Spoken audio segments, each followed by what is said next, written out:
Oke, Assalamualaikum warahmatullahi wabarakatuh. Waalaikumsalam. Selamat sore, sahabat Backstory Podcast. Kembali jumpa kami memaparkan tentang berita-berita yang aktual, khususnya berita-berita terkait dengan education dan akademik.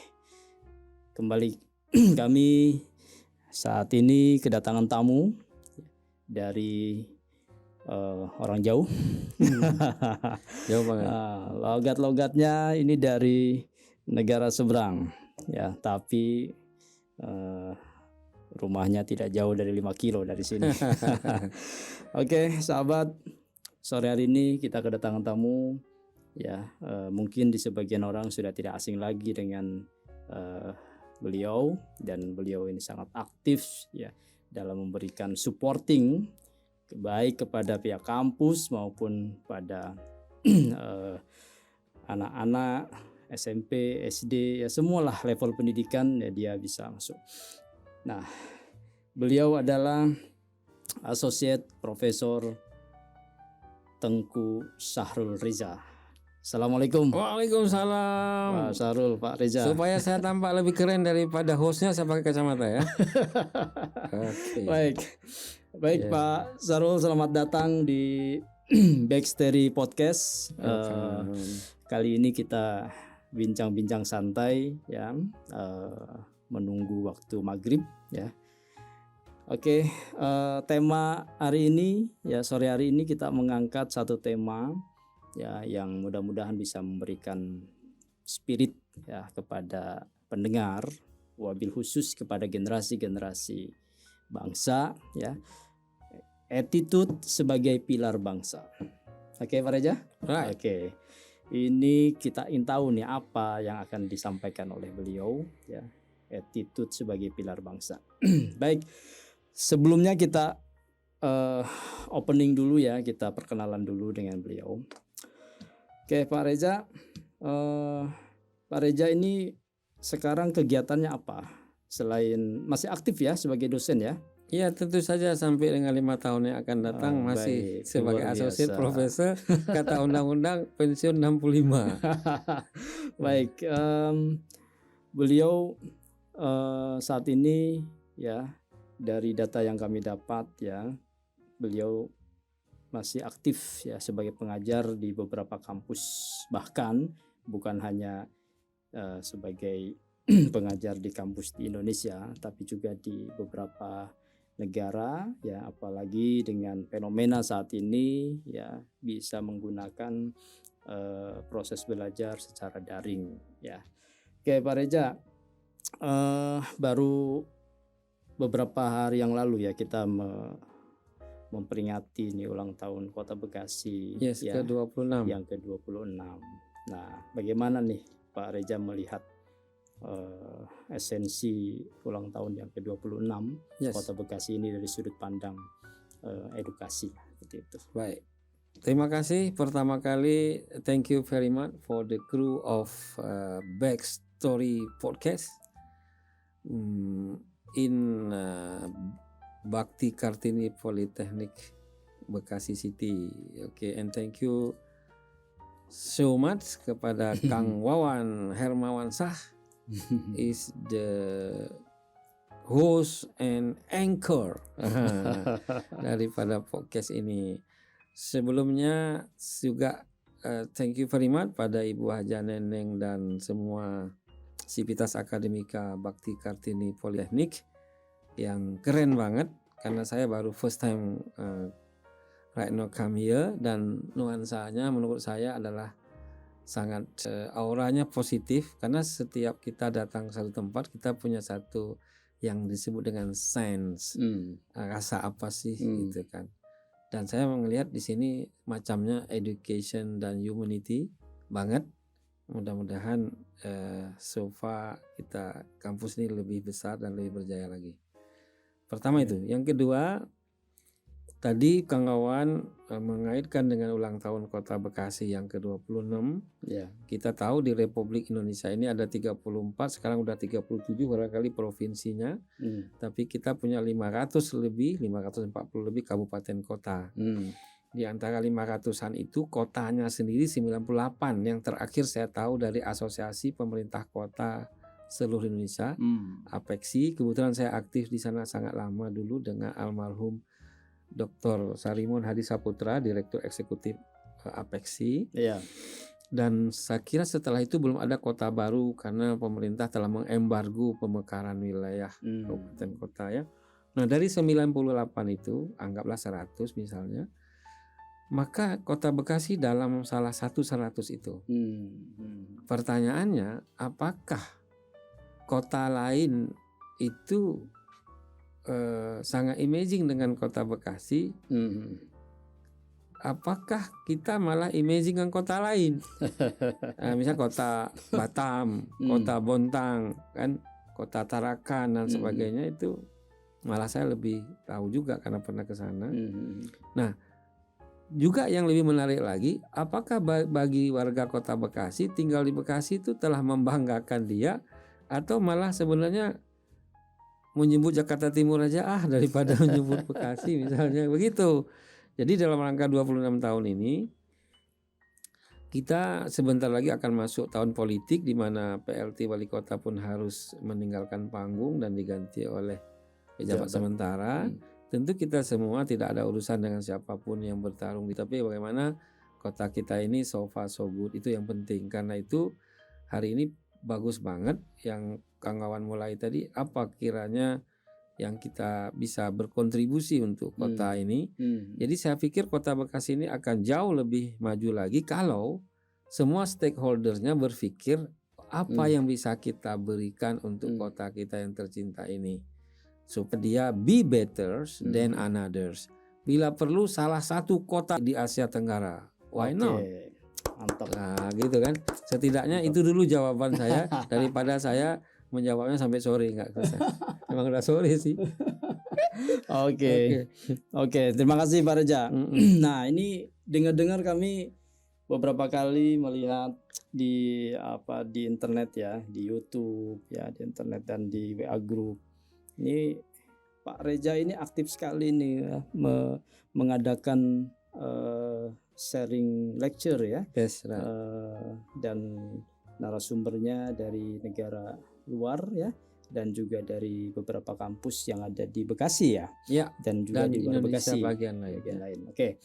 Nah, itu kalau tidak salah namanya ALC ya Pak Reja ya. Yes. ALC itu ASEAN Lecturer Community. Nah, boleh disampaikan atau diinformasikan ke sahabat podcast. Jadi seperti apa? Ya. Thank you Pak Wawan atau Kang Wawan. Alkisah, nah disuruh cerita nih pakai Alkisah ini. Alkisah, saya punya satu filosofi bahwa kalau saya sudah pergi ke satu tempat atau ya mengakses satu tempat, saya berpikir saya harus bisa terkonek dengan tempat itu yang memberi benefit, baik bagi saya maupun bagi tempat itu. Nah, ASEAN Lecturer Community ini berawal ketika saya mengambil keputusan untuk berinvestasi di Malaysia untuk anak saya kuliah di sana. Jadi kuliahnya di University Islam International Malaysia atau International Islamic University Malaysia. Dan saya berpikir karena saya harus membayar uang kuliah anak saya di sana, dapat investasi di sana, lalu saya berpikir bagaimana saya bisa mendapat benefit yang bukan hanya didapat oleh anak saya di kampus itu dan didapat oleh kampus dari anak saya, tapi saya juga bisa memberikan lebih banyak manfaat dan juga mendapatkan banyak manfaat. Karena itu lalu saya membangun network dengan teman-teman dosen terutama di kampus Malaysia, ada 20 PTN di sana. Dan lebih dari sekian puluh PTS, tapi kemudian merambat ke negara lain.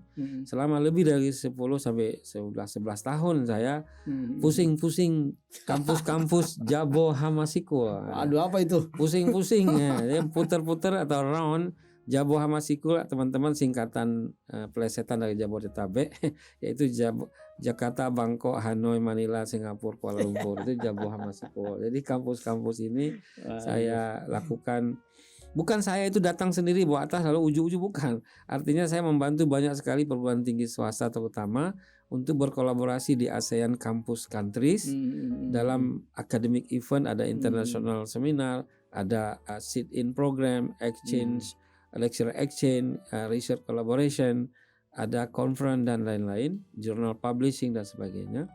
Nah, setelah banyak kampus saya lakukan collaboration, dari banyak dosen dari kampus-kampus baik Malaysia, Singapura, Thailand, Cambodia, Vietnam, dia bilang, why we not create the communities? Kenapa kita nggak buat komunitas dosen? Good idea. Saya bilang gitu. Jadi saya tunjuk waktu itu Profesor Emeritus Datuk Azmi lah sebagai presiden, karena beliau senior kan. Terus dia juga Datuk Emeritus. Tapi beliau bilang, tak Pak Reza, saya sebagai komisioner aja katanya. Karena Pak Reza yang pusing-pusing terus boleh datang kemana-mana. Saya tak boleh pergi macam itu terus. Singkat ceritanya, lebih 5 tahun yang lalu, teman-teman dosen di 45 negara termaju di ASEAN ya mentasbihkan atau menobatkan saya sebagai presiden atau chairman ASEAN Lecture Committee. Tapi ketika itu belum bisa dibunyikan karena keterbatasan sarana. Nah, ketika datang Mr. COVID, nah itu COVID pandemik, lalu kita nggak boleh keluar kemana-mana, saya pun tak boleh pergi ke luar negara. Lalu what next? Nah, datanglah Mr. Zoom, Mr. Google Meet, dan lain-lain. Nah, atas dasar itulah kemudian saya meng-create bersama Mas Linov, Kang Wawan juga, Bu Nadia Ibrahim juga, Indah Gumilang juga, dan Didik Rahadian, dan lain-lain, kawan-kawan tim ALC. Kita melaunching website ASEAN Lecture Community, www.aseanlecture.com, dan kemudian mulailah saya menggarap International Share Lecture yang tujuannya supaya mengconnectingkan antar kelas yang ada di kampus-kampus di ASEAN countries, sehingga dosen jangan lagi menjadi dosen L4, lu lagi kata mahasiswa. Jadi hanya dia saja yang masuk kelas. Sekarang mahasiswa bisa ikut join dengan program International Share Lecture khususnya untuk ASEAN countries. Sehingga sekarang sudah 326 episode hari ini. 326 episode hari ini sejak COVID. Dengan berbagai macam topik. Yes, dan ini multi background science, based of economic, health sciences, political, farmasi, and so on. Yes, karena kalau tidak salah persyaratan kuliah internasional itu kan salah satunya narasumbernya harus ada yang dari luar. Yes. Oke, lalu pesertanya pun harus ada yang dari luar ya. Mix. Nah, ALC setiap event itu menghadirkan mahasiswa atau dosen ya, dan juga narasumber dari negara tetangga ya. Seperti itu ya. Persisnya adalah gampang banget, tapi banyak yang awal-awalnya merasa susah banget. Karena Pak, saya nggak bisa bahasa Inggris Pak, gimana nih, saya nggak bisa bahasa. Saya bilang no, kita use English yes, use Malay language yes, use bahasa Indonesia welcome.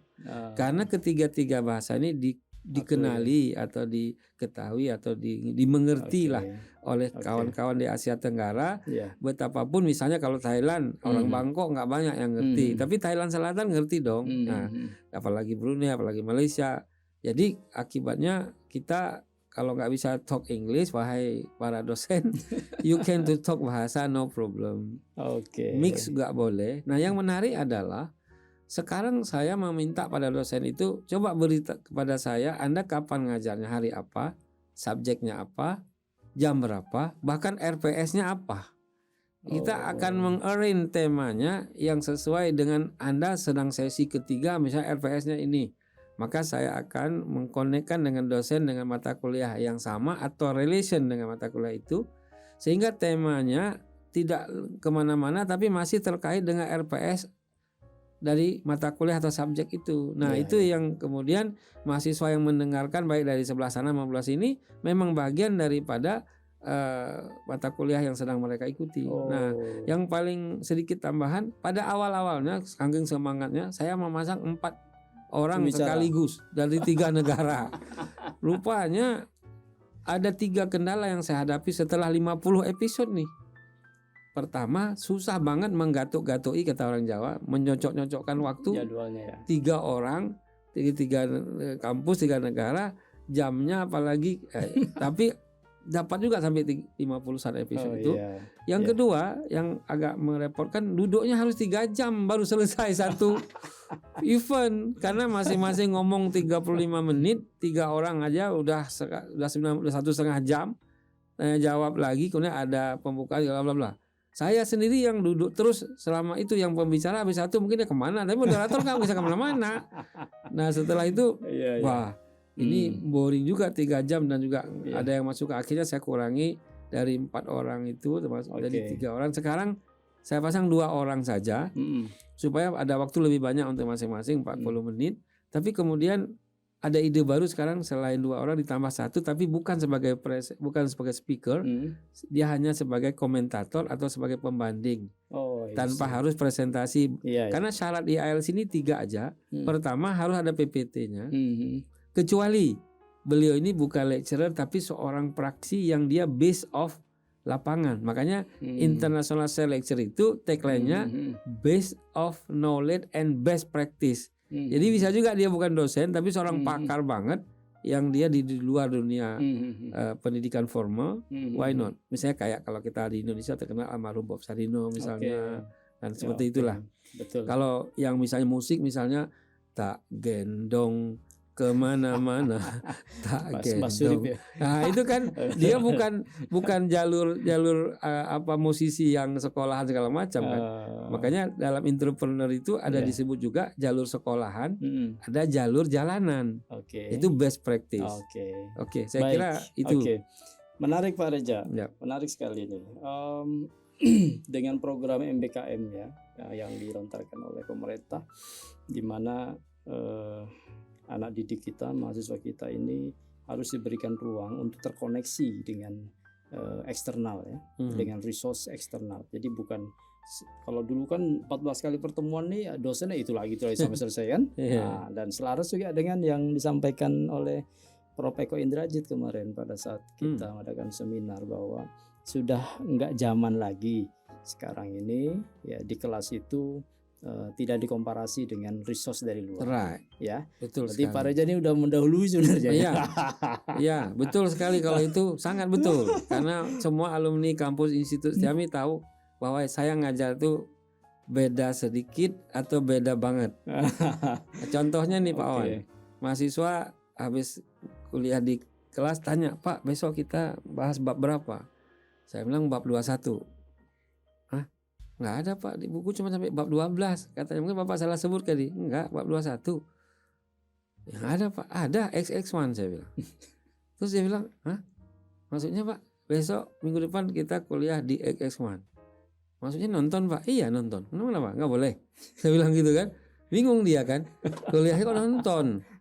Ya, siapa yang bayar tiketnya? Kita ada tabungan kelas kan. Iya. Nah nontonnya apa? The Billionaire. Itu sebuah film kisah nyata mahasiswa Thailand yang berhasil membantu orang tuanya dari kebangkrutan dengan menjadi seorang entrepreneur. Padahal anak Thailand ini kisah nyata ya, true story. Dia cuma pemain game doang, main game tiap hari, dia bukan benar-benar kuliah enggak. Tapi kemudian ketika bapaknya mengalami kesulitan dan rumahnya mau disita oleh bank, di situ bangkit dia punya itu, dan dia ada menang main game itu, ada uang tabungan dikit untuk memulainya gitu. Tapi itu kisah nyata, boleh nonton di YouTube, menjelaskan namanya The Billionaire. Nah kalau adik-adik ini yang Mas Rizky dan kawan-kawan yang muda-muda pernah makan rumput laut goreng namanya Toi Kaino, itulah produksinya. Dulu ada di 7-Eleven. Itu saya suruh nonton tuh bukan asal nonton, bukan misalnya si buta dari gua mana, bukan. Ini terkait dengan mata kuliah gitu loh. Nah, lain waktu tiba-tiba mahasiswa kelas lain nih, "Pak, kita di mana?" Itu saya bilang, "Mana? Itu apa nama bioskop lainnya gitu kan." Oh iya, baik. Apa tahu kenapa nontonnya? The Everest. Itu film, itu mata kuliahnya adalah personality development. Jadi bagaimana membangun kepercayaan diri, dan itu The Everest itu nyata orang-orang yang mendaki Gunung Everest dan itu bersaing, bahkan ada yang di tengah jalan sudah pulang, ada yang ngapain amat sampai ada yang ditanya, "Lu ngapain mati-matian harus menundukkan gunung ini?" Dia bilang, "Saya ini dari kampung paling miskin di kota saya, tak ada satupun yang berprestasi yang bisa kami banggakan. Oke. Saya ingin menancapkan bendera ini di sana untuk dikenang bahwa ada anak kampung Ini ini true yang story. true story. True story. Itu sebab saya sudah nonton. Oke. Tapi ada satu lagi yang agak unik. Saya nggak akan bawa mahasiswa nonton sebelum saya lihat dulu. Iya. Karena pernah juga saya mau bawa mahasiswa mata kuliah ekonomi akuntansi karena ada film The Accountant. Saya nonton dulu, rupanya itu psikopat membunuh orang tapi dia akuntan gitu loh. Gitu. Jadi nggak ada urusannya dengan mata kuliah akuntansi, aja nggak jadi saya bawa. Berarti Pak Reja nonton 2 kali ya? 2 kali. Enggak, yang pertama saya nonton, yang kedua nggak bawa, nggak jadi. Mahasiswa aja. Kalau yang tadi saya nggak nonton lagi, mereka suruh iya. nonton, tapi saya Oke. suruh buat resumenya. Oke. Apa yang kamu catat dari itu? Ini unik ya Pak Reja ya? Nah, Unik ada ini. lagi yang lebih unik. Ah, Mana Pak masuk kuliah?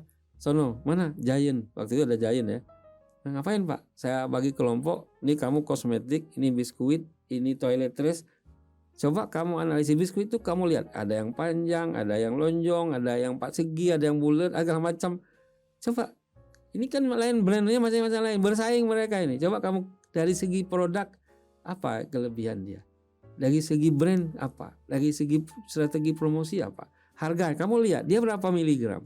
Kenapa dia bedain dikit tapi lebih murah? Ini mata kuliah marketing. Jadi oke. saya begitu cara saya ngajar, bukan di kelas melulu. Ini nasi dosen jadul namanya. betul. Maaf Pak dosennya yang bagi jadul-jadul. Pokoknya jangan tersinggung. Ya, Ya, justru ini adalah tersungging boleh.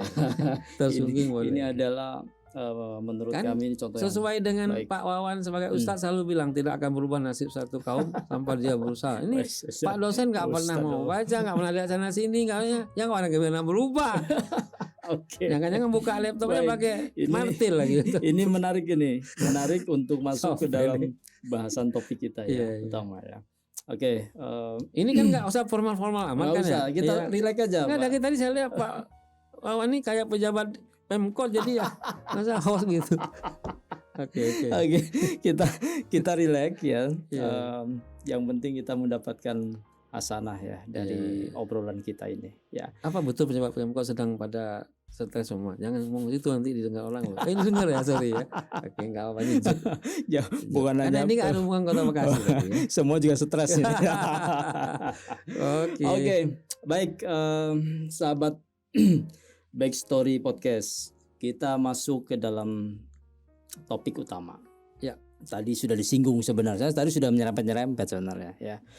Topik utama ini attitude Wow. sebagai pilar bangsa. Wow. Yes, kalau udah bicara attitude ini udah pondasi akhlak, Wow. ya kan? Kalau orang Muslim ya kenal dengan suri toladan Rasulullah, Betul kan? sekali. Ada berapa tuh?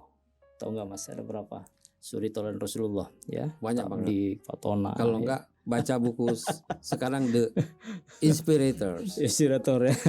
Buku Baik. baru. Oke Pak Reza, ini dari Sang sudut pandang inspirator. Pak Reza ya sudah melalang buana lah ya, menekuni kewirausahaan, akademik ya, dan juga mungkin nyerempet politik ya. Tapi nggak jadi. Political atau politik Politik king? beda ya. Nah, sejauh mana nih Pak Reza pentingnya attitude ya sebagai pilar bangsa ini? Yes. Sejauh mana sebenarnya? Sekarang dia dipertontonkan oleh peristiwa-peristiwa yang luar biasa lah di televisi ya, orang-orang hebat dan sebagainya. Seperti apa sih menurut Pak Reza? Ini pertanyaannya keren nih kayaknya. Ini disclaimer dulu ya teman-teman yang mengatur nih ya. Ini mungkin kalian ini nggak sesuai dengan skrip nih, nggak ada. Ini kita ngomong secara santai. Oke, gini Pak Wawan ya, itu pertanyaan mendasar sekali.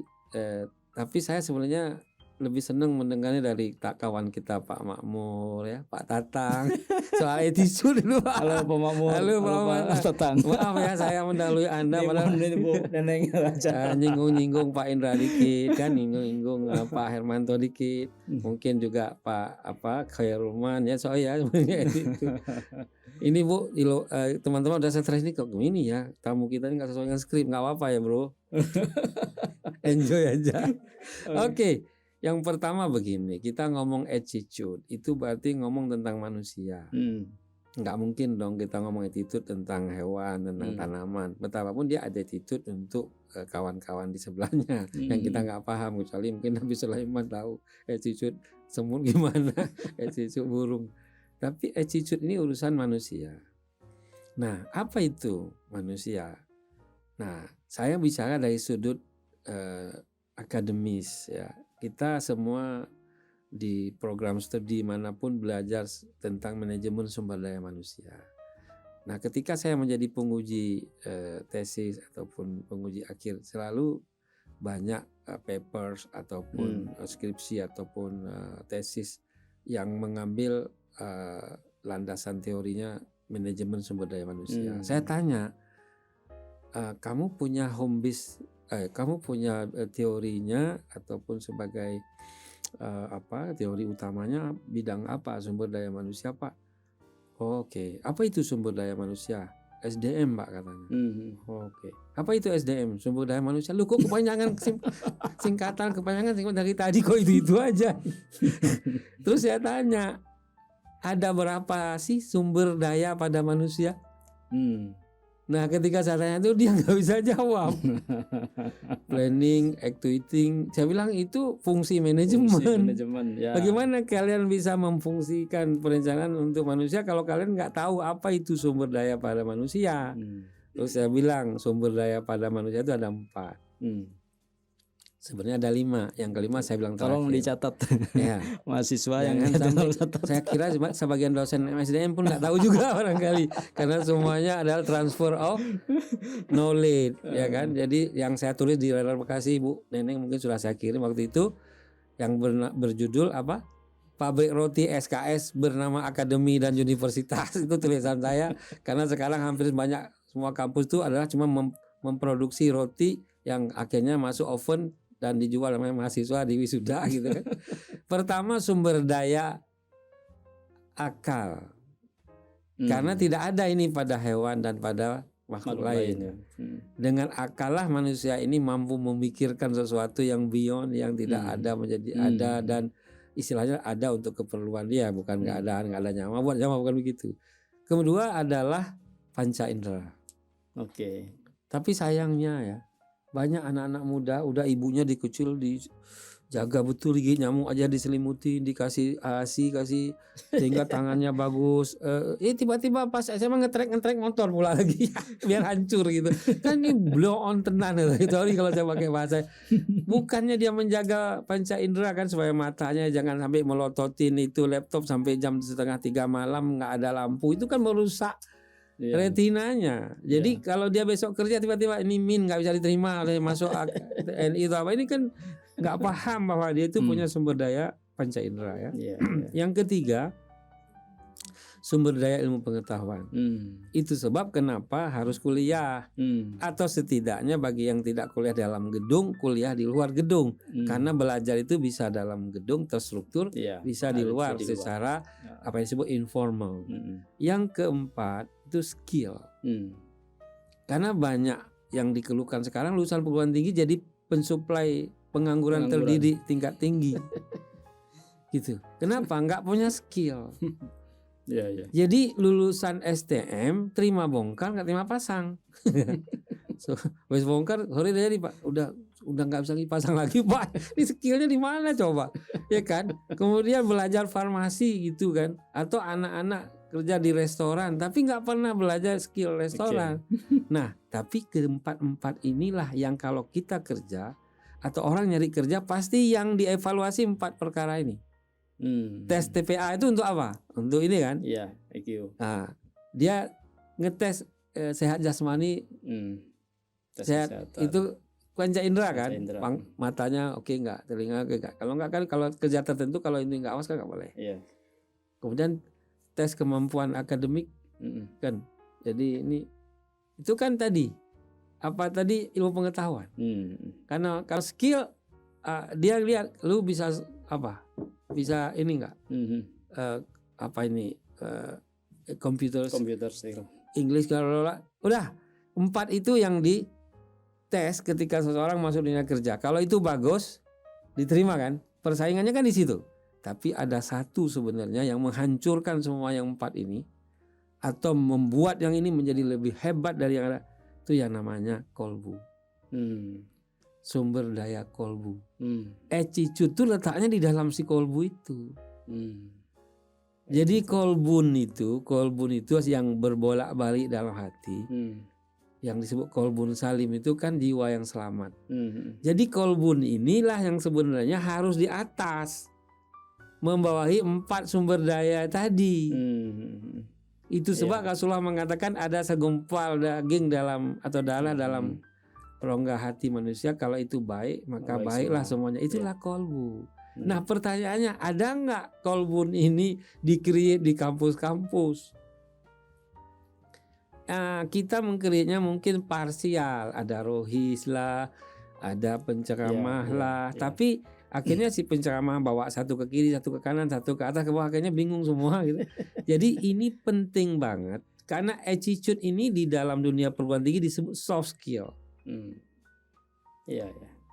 Ini karakter. Nah, saya bilang di tulisan saya pabrik SKS bernama Akademi Universitas, saya mengkritisi sekaligus men-challenge. Kalau cuman menyelenggarakan 110 SKS untuk D3, 140, 150 untuk D4 atau S1, habis itu wisuda, habis itu terserah lu mau ngapain, itu ente nggak bertanggung jawab menerima anak orang dan membuat dia menjadi seseorang yang sumber daya manusia yang sesungguhnya. Malah Pak Reja ada beberapa penelitian ya, dari sebelum tahun 2019 juga pernah dengar itu ya, bahwa yang mempengaruhi ya pengaruhi karir seseorang di dunia kerja itu 80% lebih itu soft skill. Yes. Ya, sisanya akademik. Malah banyak perusahaan yang tidak nggak lihat lagi itu IPK berapa, ya. Nah, itu fakta ya. Betul. Itu fakta ya. Jadi saya ingin mengingatkan, atau bagi yang belum tahu Ibu Bapak, ada sebuah lembaga yang berkonsentrasi pada karakter building. Itu lembaganya diterajui atau dimotori oleh Kanda, kalau saya bilang Kanda karena saya kenal Kanda, Dr. Sofyan Jalil, mantan menteri beberapa kabinet, tapi yang menjadi orang di baliknya adalah istri beliau, Profesor Ratna Megawangi, guru besar IPB, ketika mereka bersama-sama belajar di UK dulu. Jadi ada 9 karakter utama yang oleh lembaga ini disebut dengan Heritage Indonesia. Heritage. Ya, itu ada di Cimanggis, dekat dengan sekarang masjidnya Pak Erick Thohir ya, atau orang tuanya itu. Itu beliau mentraining banyak sekali sekolah-sekolah, kampus, bahkan pesantren, bagaimana membangun karakter peserta didik dimulai dari pendidiknya itu sendiri. Nah, sebenarnya bicara karakter, kita orang tak ada tandingannya di jagat planet bumi dan tata surya itu ya Muhammad bin Abdullah bin Abdul Muthalib atau Rasulullah SAW. Nah, karena itu kolbu tadi, bagaimana di kampus itu bisa menyelamatkan yang 4 ini menjadi sesuatu yang bermanfaat. Sebab Allah dalam Al-Quran surat Al-Mujadalah ayat 11, kalau saya maaf ya Pak Ustadz, saya juga nggak tahu ini. Apakah sama orang berilmu dengan orang tidak berilmu? Di ayat berikutnya Allah katakan orang beriman dan berilmu beberapa derajat lebih tinggi. Jadi nggak ada jaminan orang berilmu itu naik derajat, bisa derajatnya lebih rendah lagi. Sebab apa? Sebab dengan ilmu itu dia bisa merusak lebih daripada ketika dia nggak punya ilmu. Betul. Saya kasih contoh aja. Ada seorang mahasiswa akuntansi baru semester 2, disuruh membuat pembukuan, belum bisa karena nggak ngerti jurnal gimana, membuat income statement report gimana. Tapi setelah jadi akuntan, lulus, dia tanya berapa buku mau saya buat. Jadi maksudnya pembukaan untuk petugas pajak ya sendiri, ya untuk direksi sendiri, untuk komisaris sendiri dia bisa buat. Kenapa? Karena ada ilmu kan. Nah, pertanyaannya yang ditangkap KPK hari-hari itu orang nggak berilmu atau orang berilmu? Itu melampaui ilmunya ya. Jadi itu ilmu ada, panca indera ada, akal ada, tapi kolbu yang dimana attitude itu berada di dalam apa itu kolbu tak ada. Betul. Nah, kolbu itu namanya kan sesuatu yang berbolak-balik. Jadi dia bisa turun naik, malah kata orang bisa keluar masuk. Jadi gimana memaintain itu? Ramadan yang akan datang ini bahagian dari itu. Tapi gini Pak Reja, kalau kita hitung ya, mahasiswa itu Kalau kita bicara mahasiswa ya. Hmm. Mahasiswa itu kalau kuliah dari pagi sampai, kalau kelas pagi ya katakan saya sampai sore ya. Misalnya jam 3 sore atau jam 2 sore. Hari Sabtu masuk, hari Minggu libur. Jadi dalam 1 minggu dia itu kuliah itu dari Senin sampai hari Sabtu. Nah, itu diberikan kurikulum yang padat dan tujuannya kepada hard skill ya. Iya, betul. Indikatornya IPK. Pertanyaannya, kemana nih mahasiswa ini mencari kolbu untuk memupuk kolbu yang tadi luar biasa dampaknya ya. Yes. Seperti itu. Apakah including dalam kurikulum atau ya Yes. Pak Reza? Sebenarnya pertanyaannya bukan ke mahasiswa, Ke dosen ya? bukan ke dosen juga, kepada penanggung jawab kampus. Kalau swasta dari sejak ketua pembina yayasannya, kalau pegawai kalau perguruan tinggi negeri itu sejak dari rektornya. Kalau ke menteri sudah terlalu jauh karena dia sifatnya nasional. Jadi kita sebut swasta lah. Sebenarnya sebuah yayasan swasta membuat perguruan tinggi itu motifnya apa? Itu harus dia pertanyakan dulu. Ini mau nyari duit, money motif, atau sebenarnya human being development. Bukan berarti lalu lebih baik habis duit rugi-rugi, bukan. Tapi sejak awal harus berbasis nilai, yaitu karakter building, yaitu kolbun ditambah 4 tadi. Jadi kalau Pancasila kita harus membangun 5 pilar, 5 sila, yang satu dengan yang lain terkait, jadi ketuhanan yang berkemanusiaan dan seterusnya. Begitu juga rukun iman, tidak bisa dong kalau nggak bisa sampai ke 2, ke sholat. Tapi kenapa? Karena kalau puasa ada disclaimer, kalau orangnya sudah tua kan dia bisa bayar fidyah kan, nggak mesti. Jadi rukun iman, rukun Islam yang 5 itu sebenarnya 2 aja yang nggak boleh enggak. Kalau yang ketiga sama 4 kalau nggak ada uang bayar zakat terima zakat malah. Kalau haji ya nggak mesti kalau emang nggak mampu. Jadi dalam hal ini kampus itu harus concern pada 5 sumber daya ini. Nah itu sejak dari kita membuat apa yang disebut dengan statuta, kemudian diimplementasikan pada RPJM maupun rencana pembangunan jangka panjang dan sebagainya itu, yang juga dikti minta untuk dibuat 25 tahun ke depan mau apa, itu sudah tergambar di situ bahwa kita menempuh suatu sistem ingin menghadirkan bukan hanya deretan para wisudawan jumlah banyak kita bangga, tapi bagaimana mereka benar-benar kita yakin ketika keluar dari kampus benar-benar orang-orang yang akan membuat pencerahan, perubahan dan membuat sesuatu yang tidak produktif di luar sana dengan datangnya dia menjadi produktif, bukan malah menjadi kontraproduktif. Ya, ini panjang kalau cerita ini, tapi intinya ada integrasi ya. Yes, integrasi dari integritas intelektual dengan moral dan etika. Itu tagline yang saya kebetulan atas izin Allah create dari tahun 97 ketika saya menjadi pimpinan awal di Institut Setiami Jakarta.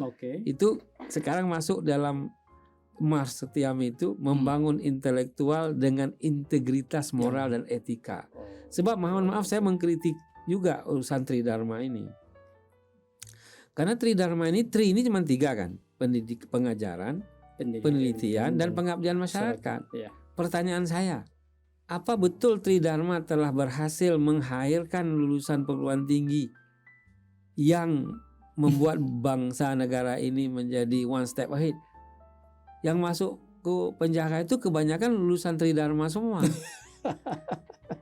Kenapa? Karena ada 2 di situ yang tidak ada. Makanya ketika saya masuk Setiami, saya mereform Tridharma menjadi Pancadharma. Tambah 2 lagi. Yang keempat, kemandirian. Jadi jangan sampai malah menjadi beban masyarakat lulusnya ke sana sini. Jadi bagaimana sejak di kampus sudah mampu untuk bisa mandiri, kata orang bukan mencari kerja tapi bagaimana meng-create untuk bisa membuat pekerjaan, bahkan orang lain bisa. Yang kelima itu moral dan etika. Oke. Atau kalau di kampus yang bernuansa agama Islam disebut iman dan takwa, orang Oke. imtak dan imtek gitu kan. Iya. Nah di Setiami kita buat Pancadharma. Itu Hmm. saya yang menggagas. Kalau ada yang bilang bukan saya minta siapa yang bilang bukan. Karena waktu itu Oke. saya menganggap Oke. Tridharma itu sudah gagal. Paling nggak sampai hari ini kita melihat. Oke. Tapi ini kan soal pendapat dalam formula ya. Iya, Tapi iya. bisa juga tanpa diformulasi. Betul. Mohon maaf banyak juga kampus yang ada kata-kata agamanya, tapi banyak juga yang Iya. kemudian mereka sendiri Iya. malu dengan apa Iya. yang mereka lihat dan mereka Betul. alami. Iya, memang Pak Reza, apa yang tadi disampaikan Pak Reza memang tidak bisa dipungkiri. Kita bisa melihat di media ya beberapa kasus yang terjadi ya. Itu memang yang dipertontonkan itu adalah sesuatu yang semestinya tidak terjadi ya. Nah, pertanyaannya adalah kalau pilar bangsa itu yang notabene yang menjadi garis terdepan itu adalah perguruan tinggi ya, mensuplai sarjana-sarjana yang sesuai dengan keahliannya. Kalau yang tidak bisa menghasilkan apa yang diharapkan, terus yang menjadi pilar bangsa itu siapa? Ya kan jadi pertanyaannya. Nah, untuk itu para pendengar Backstory, bicara masalah attitude itu memang sangat variatif pembahasannya, sangat kompleks. Tapi dari semua itu tadi sudah disampaikan oleh Pak Reza ya, ada pilar moral ya. Moral yang etika yang dulu zaman saya kuliah ya Pak Reza ya. Apalagi zaman Pak Reza atau zamannya Ibu Hajah Neneng ya. Itu zaman dulu ada pelajaran namanya budi pekerti ya. Betul ya. Sekarang sudah tidak ada. Makanya itu ya. Lu ada Ibu Budi, Bapak Budi karena budi pekerti. Oke. Baik, pemirsa Backstory Podcast, tak terasa ini sudah hampir 1 jam kita bersama Prof Reza. Ya. Kirain baru 10 menit. Iya, nggak terasa. Ini kalau ngobrol dengan beliau ini sehari semalam nggak terasa ini. Setelah habis sholat subuh nih bisa selesai pas buka puasa. Kenapa? Karena pengalaman beliau sangat banyak dan saya tahu beliau ini bukan hanya sebatas bicara saja, tapi dia sudah melakukan apa yang dia sampaikan. Yang saya tahu itu sudah dilakukan. Orang berbicara tentang Merdeka Belajar ya, kampus Merdeka Belajar ya, beliau sudah menginisiasi ya bagaimana mengkoneksikan kampus yang ada di luar negeri dengan ada dalam negeri ataupun antar kampus dengan kampus yang lain dalam satu sharing lecture ya, atau pertukaran dosen dalam satu kelas, malah dalam satu kurikulum yang sama dengan tema-tema yang sama. Baik, Pak Reza, sebelum ditutup. Mau ditutup? Ya, saya kira baru pembukaan lagi. Saya ingin merespon sedikit. Tadi Pak Awan mengatakan soal bagaimana pilar tadi. Ya. Jadi begini ya, saya sebenarnya ketika dipuji-puji tadi hawa nafsu saya senang hawa nafsunya. Tapi hawa iman saya istighfar. Hawa nafsu suka, hawa iman istighfar. Jadi kalau kita dipuji-puji kan kita senang ya. Tapi di balik itu kita harus istighfar, ini jangan-jangan jadi ria. Oke, pilar. Tadi Pak Wan menyebut pilar. Pilar negara itu kan sudah jelas kan. Pancasila, NKRI, Bhinneka Tunggal Ika. Nah, pertanyaannya apa betul Pancasila itu sekarang ada di sekitar kita? Secara implementation. Pancasila itu nggak bisa diimplementasikan oleh orang yang nggak beretitude. Betul. Jadi syarat Pancasila applied, you must be to good institute first. Bagaimana Anda bisa institute kalau Anda melakukan sesuatu tidak dengan natura? Nah, apalagi natura ini. Jangan-jangan mau bagi sembako menjelang Ramadan. Natura itu nawa itu tujuan dan cara. 3 hal ya. 3 hal. Jadi niat dulu. Innama a'malu binniyat. Semua perbuatan itu tergantung niatnya. Ente jadi pegawai negeri itu niatnya apa sih? Ente jadi pejabat niatnya apa sih? Nah sekarang Pak Mahfud MD, saya dengar dia punya rekaman tadi memberikan arahan depan pejabat. Dulu yang menjajah, yang menyengsarakan, yang membuat ketidakadilan di negara itu penjajah. kolonial. Sekarang pejabat kita sendiri yang melakukannya. Katanya gitu. Dia ngomong di depan yang sedang pengarahan pejabat. Kenapa? Kalau orang sama-sama miskin, itu nggak ada urusan adil nggak adil ya sama apa yang kita alami. Ini masalahnya, ini orangnya yang miskin, yang gimana, yang kayak itu ketidakadilan di depan mata. Nah, kembali ke pilar tadi, kita pilar untuk menghasilkan lulusan perguruan tinggi yang benar-benar beretitude dan menjadi bunga masyarakat, bukan sampah masyarakat. Dalam tanda kutip saya mencoba analogikan antara sampah dan bunga gitu kan. Karena nanti saya mau nyanyi lagu kalau boleh kan. Jadi maka itu tadi 3 minimumnya kan. Pertama, intelektual berintegriti, jadi menyatu dia dengan moral dan etika. Jadi kalau hanya intelektuality saja, maka tadi bisa jadi penjahat lebih keren daripada yang nggak punya intelektuality kan. Betul. Tapi kalau cuman maaf ya, cuman merasa diri paling alim hanya gara-gara hafal 2 ayat 2 hadis, terus merasa masuk surga orang lain nggak, itu udah lain pula urusannya. Jadi urusannya adalah moral dan etika ini baik dalam menggunakan vehicle knowledge maupun vehicle agama. Sehingga pertanyaan saya ini, maaf ya, saya pakai topi saya, di depannya ada tulisannya berani jujur hebat. Itu tagline-nya KPK. Saya baru lihat dari tadi berarti. Iya, ini saya langsung pakai. Jadi kenapa? Ketika saya pertama kali lewat jalan Rasuna Said Kuningan itu, saya membaca tagline KPK berani jujur hebat. Terus serang saja, begitu saya pertama kali membaca kalimat itu, saya rasa ketampar gitu loh. Kenapa? Karena itu anti klimaks.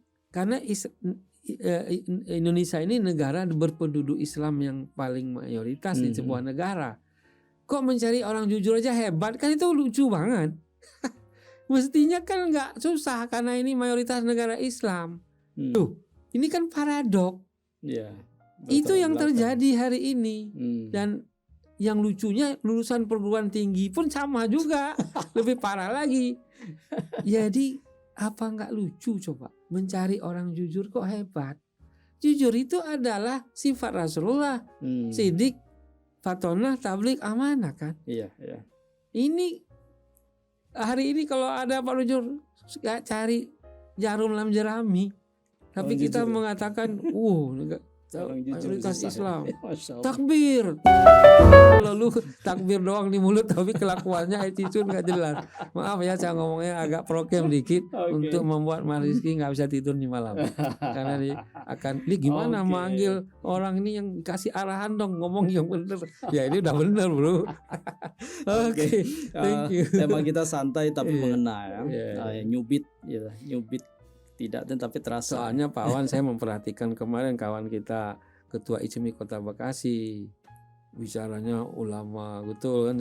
Saya ini prokem jadi biar agak beda dikit. Sorry Mas Faisal. Oke Pak Reza. Yes. Saya pikir 1 jam 10 menit lagi baru 5:45 menit banyak kali ya. Nanti kita bikin sesi lanjutan dengan beliau dengan tema-tema SKS 50 menit. Tema sangat menarik. Pak Reza, mau nyanyi atau pantun? Ke gurun engkau ikut, ke kutub engkau turun. Apa lagi? Bersama sehidup semati, demikian kau ucapkan janji.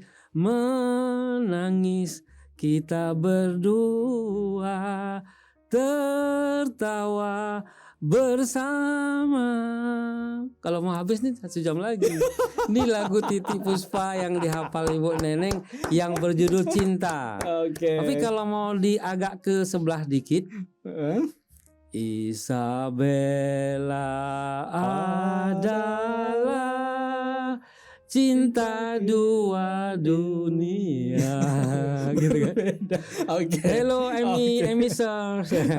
Tapi sekarang sudah diganti oleh Gonzales. Wah, itu adalah anak Bandung, menang idolnya dari negara Eropa, saya lupa saya apa Iya. Bolivia, yang menyanyikan lagunya Guns N' Roses itu, dan itu sekarang dia jadi vokalis The Surf yang AMI dulu vokalisnya di Malaysia, Gonzales Iya. namanya. Orang Indonesia ya? Yes, orang Majalengka, tapi memenangkan tingkat Eropa, tapi setelah dinobatkan menjadi idol dicabut lagi.